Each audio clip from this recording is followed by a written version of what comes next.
আসসালামু আলাইকুম।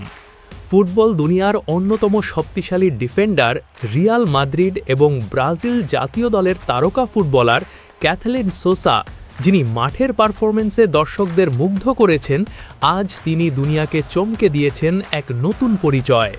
হ্যাঁ, ঠিকই শুনেছেন, ক্যাথলিন সোসা, যিনি একসময় খ্রিস্টান ধর্মাবলম্বী ছিলেন, তিনি এখন ইসলাম ধর্ম গ্রহণ করেছেন। কিন্তু কেন? খ্যাতির শিখরে থাকা একজন মানুষ হঠাৎ কেন ইসলামকে বেছে নিলেন? তার এই সিদ্ধান্তের পেছনে কি কোনো অলৌকিক ঘটনা ছিল, নাকি ইসলামের কোনো বিশেষ সৌন্দর্য তাকে মুগ্ধ করেছে? আজকের ভিডিওতে আমরা জানব ক্যাথলিন সোসার ইসলাম গ্রহণের আসল কারণ, তার জীবনের পরিবর্তন, এবং আরও জানব বিশ্বের বড় বড় তারকারা কেন দলে দলে ইসলামের সুশীতল ছায়ায় আসছেন।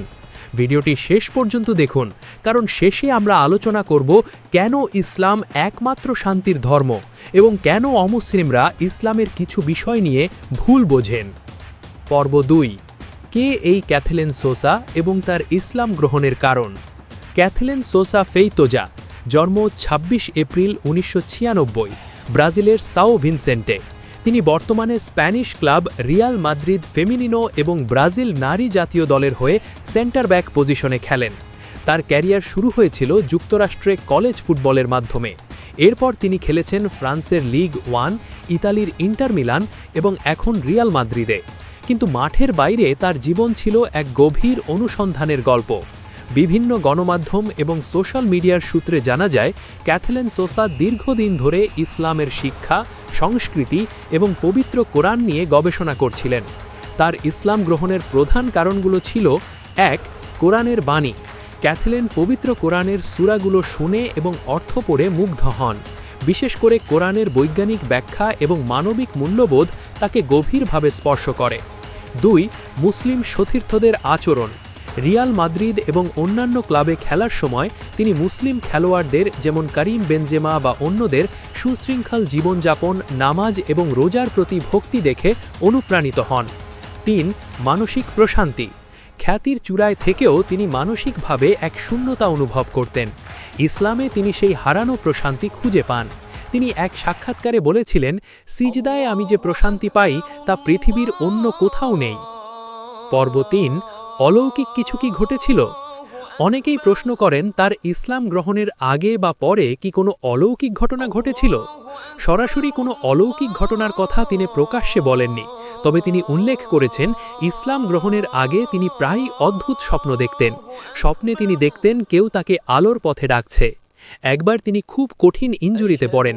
চিকিৎসকরা বলেছিলেন তার ক্যারিয়ার শেষ হতে পারে। সেই সময় তিনি হতাশায় ডুবেছিলেন। তখন তার এক মুসলিম বন্ধু তাকে কোরআনের কিছু আয়াত শুনিয়েছিলেন। আশ্চর্যের বিষয়, সেই আয়াত শোনার পর তিনি এক অদ্ভুত শক্তি অনুভব করেন এবং অবিশ্বাস্য দ্রুততায় সুস্থ হয়ে ওঠেন। ক্যাথলিন মনে করেন এটা ছিল আল্লাহর তরফ থেকে এক বিশেষ নিদর্শন বা হেদায়েত। পর্ব 4। বিশ্বের বড় বড় তারকারা কেন ইসলামে ঝুঁকছেন এবং ইসলাম গ্রহণকারী খ্যাতিমান ব্যক্তিদের তালিকা ও মন্তব্য। 1.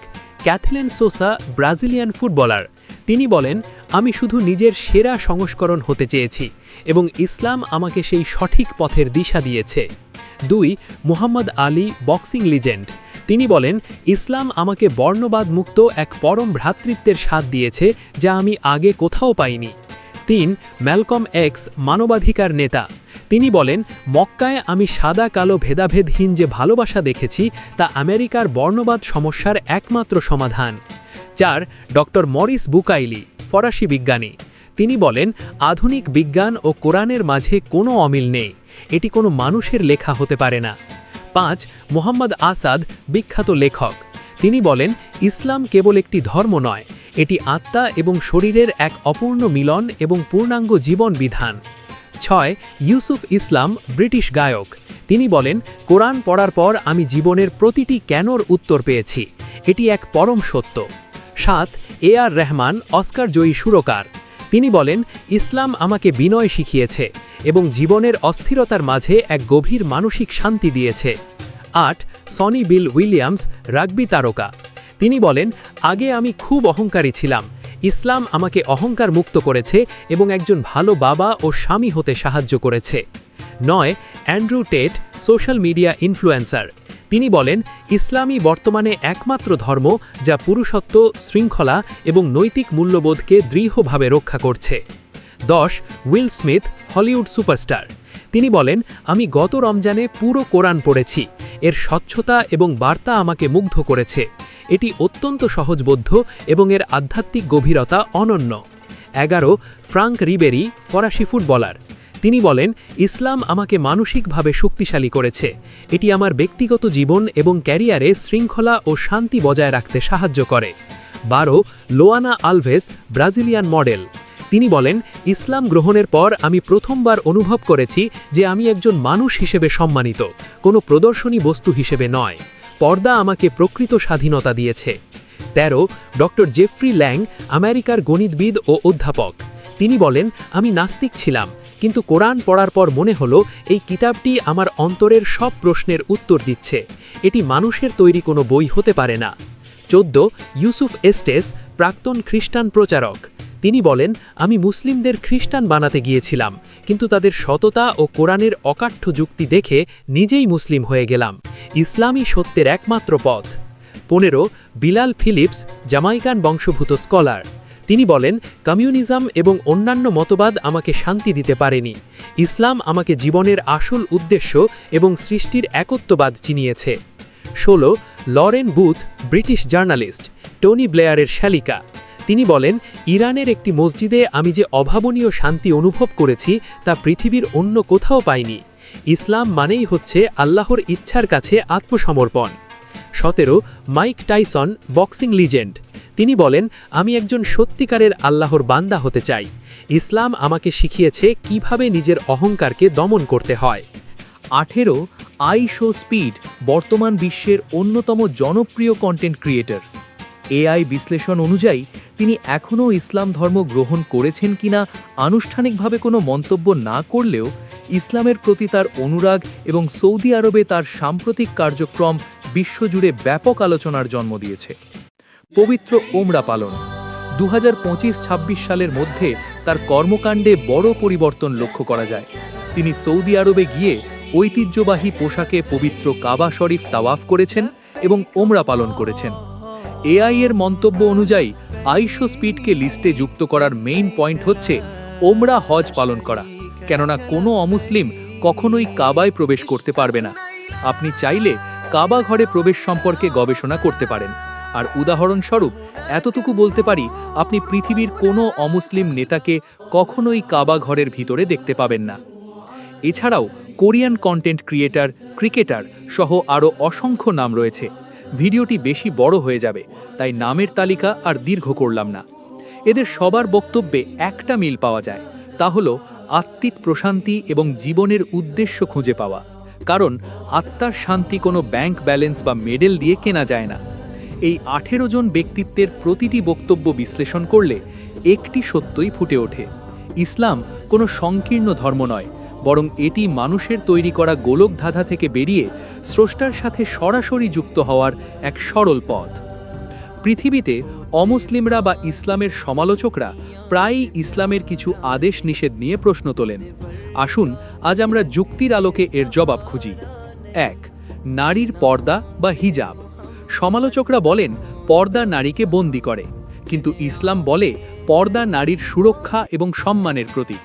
যেমন একটি হীরা বা মুক্তা সবসময় আবরণে ঢাকা থাকে তার মূল্যের কারণে, তেমনি ইসলাম নারীকে রত্ন মনে করে বলেই তার সম্ভ্রম রক্ষার জন্য পর্দার বিধান দিয়েছে। আরও একটি উদাহরণ দেওয়া যেতে পারে, ইসলামের রীতিনীতি অনুযায়ী নারীদের সম্পত্তির অধিকার অনেক বেশি। নারী মায়ের সম্পত্তি পেয়ে থাকে, পিতার সম্পত্তি পেয়ে থাকে, এমনকি স্বামী থেকেও সম্পত্তির ভাগ হয়ে থাকে, যেখানে পুরুষ শুধু পিতা এবং মায়ের সম্পত্তির ওপর অধিকার থাকে। মূল কথা হচ্ছে ইসলামের সর্বক্ষেত্রে নারীদের অধিকার সবচাইতে বেশি। ক্যাথেলিন সোসার মতো আধুনিক নারীরা যখন স্বেচ্ছায় হিজাব বেছে নেন, তখন প্রমাণ হয় পর্দা কোনো চাপিয়ে দেওয়া বিষয় নয়, বরং এটি এক আধ্যাত্মিক পছন্দ। 2 বহুবিবাহ। অনেকে পুরুষের বহুবিবাহ নিয়ে প্রশ্ন তোলেন, কিন্তু ইসলামে বহুবিবাহ বাধ্যতামূলক নয়, বরং অনুমতি সাপেক্ষ এবং কঠিন শর্তযুক্ত। এটি মূলত বিধবা, এথিম বা সামাজিকভাবে অসহায় নারীদের সুরক্ষা দেওয়ার জন্য একটি ব্যবস্থা ছিল, যা তৎকালীন সমাজের বিশৃঙ্খলা রোধ করেছিল। 3. জেহাদ। পশ্চিমা মিডিয়া জেহাদকে সন্ত্রাসবাদ হিসেবে দেখায়, অথচ জেহাদ শব্দের অর্থ হল দুইটি। সর্বপ্রথম জেহাদে আকবর, যার অর্থ সবচেয়ে বড় জেহাদ, আর তা হল নিজের উপর নিয়ন্ত্রণ, মানে যে অদৃশ্য শয়তান মানুষকে কুমন্ত্রণা দেয় তার বিরুদ্ধে যুদ্ধ করা। দ্বিতীয়টি হচ্ছে জেহাদে আসগার, যার ব্যাপারে পবিত্র কুরআনে সূরা আল আনফাল 8 নম্বর সূরা আয়াত 12 আল্লাহ বলেন, যখন তোমার প্রতিপালক ফেরেশতাদের প্রতি প্রত্যাদেশ পাঠালেন যে আমি তোমাদের সাথে আছি, সুতরাং তোমরা মুমিনদের সাহস দাও, অচিরেই আমি কাফেরদের হৃদয়ে ভীতি সঞ্চার করব। সুতরাং তোমরা আঘাত করো তাদের ঘাড়ের ওপরে এবং আঘাত করো তাদের প্রতিটি আঙ্গুলের জোড়ায় বা গিটে। এই আয়াতটি অবতীর্ণ হয়েছিল বদর যুদ্ধের সময়। এটি কোনো সাধারণ শান্তিকালীন সময়ের নির্দেশ নয়। যখন মক্কার কুরাইশরা বিশাল সৈন্যবাহিনী নিয়ে মুসলমানদের ধ্বংস করতে এসেছিল, তখন আল্লাহ মুমিনদের সাহস দিতে এবং যুদ্ধের ময়দানে শত্রুর মোকাবেলা করার কৌশল হিসেবে এই নির্দেশ দিয়েছিলেন। আধুনিক যুদ্ধের নিয়ম অনুযায়ীও যখন শত্রুপক্ষ আপনাকে আক্রমণ করে, তখন পাল্টা আঘাত করা আত্মরক্ষার বৈধ অধিকার। জঙ্গিবাদ বনাম জেহাদ। ইসলামের যুদ্ধের সুনির্দিষ্ট নীতিমালা আছে। রাসূলুল্লাহ সাল্লাল্লাহু আলাইহি ওয়াসাল্লাম নির্দেশ দিয়েছিলেন, যুদ্ধে নারী, শিশু, বৃদ্ধ, ধর্মযাজক এবং নিরপরাধ সাধারণ মানুষকে আক্রমণ করা যাবে না। এমনকি গাছপালা বা পরিবেশের ক্ষতি করাও নিষিদ্ধ। এমনকি ইসলামের আদেশ হচ্ছে, কেউ যদি কোনো নির্দোষ মানুষকে হত্যা করে, তাহলে সে যেন সমগ্র পৃথিবীর মানুষকে হত্যা করল, এবং কেয়ামতের আগ পর্যন্ত যত মানুষ হত্যা হবে ওই পাপের ভাগও হত্যাকারী পাবে। এবার চিন্তা করুন, ইসলামে হত্যার ব্যাপারে আইন কত কঠোর, অথচ মুসলিম নাম লাগিয়ে জঙ্গিবাদীরা নিরপরাধ মানুষকে হত্যা করে, যা ইসলামের সম্পূর্ণ পরিপন্থী। 4. ইতিমধ্যে যাদের নাম আমরা প্রচার করেছি তারা কেউ মূর্খ নয়। সুতরাং ইসলাম সম্পর্কে খবরের কাগজে, টিভিতে এবং বিভিন্ন সোশ্যাল মিডিয়ায় যে সকল অপপ্রচার করা হয় তা মূলত প্রকৃত ইসলাম নয়। ইসলাম সম্পর্কে জানতে হলে অনুগ্রহ করে ইসলামিক বইগুলো পড়ুন। বিশ্বস্ত সোর্স থেকে আপনি যদি কোনো ইসলাম বিদ্বেষের কাছ থেকে ইসলাম সম্পর্কে জানার চেষ্টা করেন, তাহলে সে আপনাকে সবসময় ইসলামের বিভিন্ন আদেশ এবং নিষেধকে তার নিজের মতো করে উপস্থাপন করবে। ইসলাম কেন একমাত্র শান্তির ধর্ম? ইসলাম শব্দের অর্থই হলো শান্তি বা আত্মসমর্পণ। আল্লাহর কাছে নিজেকে সঁপে দেওয়ার নামই ইসলাম। ইসলাম ধনী গরিব, সাদা কালো সবাইকে এক কাতারে দাঁড় করায়। এখানে কোনো বর্ণবাদ নেই।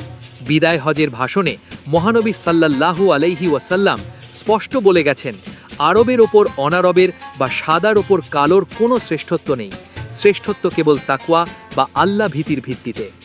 আজকের এই অশান্ত পৃথিবীতে যেখানে মানুষ ডিপ্রেশন, মাদক এবং অনৈতিকতায় ডুবে যাচ্ছে, সেখানে ইসলাম দেখাচ্ছে এক পরিচ্ছন্ন জীবন ব্যবস্থা। মদ, জুয়া, সুদ যা সমাজকে ধ্বংস করে, ইসলাম তা নিষিদ্ধ করেছে। যখন সব বিলাসিতা ছেড়ে ইসলামের এই শৃঙ্খল জীবন বেছে নেন, তখন তা প্রমাণ করে ইসলাম কোনো সেকেলে মতবাদ নয়, বরং এটি একমাত্র সত্য এবং শাশ্বত জীবন ব্যবস্থা। আল্লাহ যাকে ইচ্ছা হেদায়ত দান করেন। ক্যাথেলেন সোসা সেই সৌভাগ্যবানদের একজন। আমরা তার নতুন জীবনের জন্য শুভকামনা জানাই। আল্লাহ তাকে ইসলামের পথে অটল থাকার তৌফিক দিন। আমিন। আপনারা যারা ইসলাম সম্পর্কে আরও জানতে চান বা ক্যাথেলেন সোসার এই পরিবর্তন নিয়ে আপনাদের মতামত জানাতে চান, কমেন্ট বক্সে লিখুন। আমাদের এই সত্যের যাত্রায় সঙ্গী হতে চান, তবে এখনই চ্যানেলটি সাবস্ক্রাইব করুন এবং পাশে থাকা বেল আইকনটি বাজিয়ে দিন। মনে রাখবেন, আপনার একটি সাবস্ক্রিপশন আমাদের নতুন ভিডিও তৈরির জন্য সবচেয়ে বড় প্রেরণা। সবাই ভালো থাকবেন, সুস্থ থাকবেন। দেখা হবে পরবর্তী ভিডিওতে।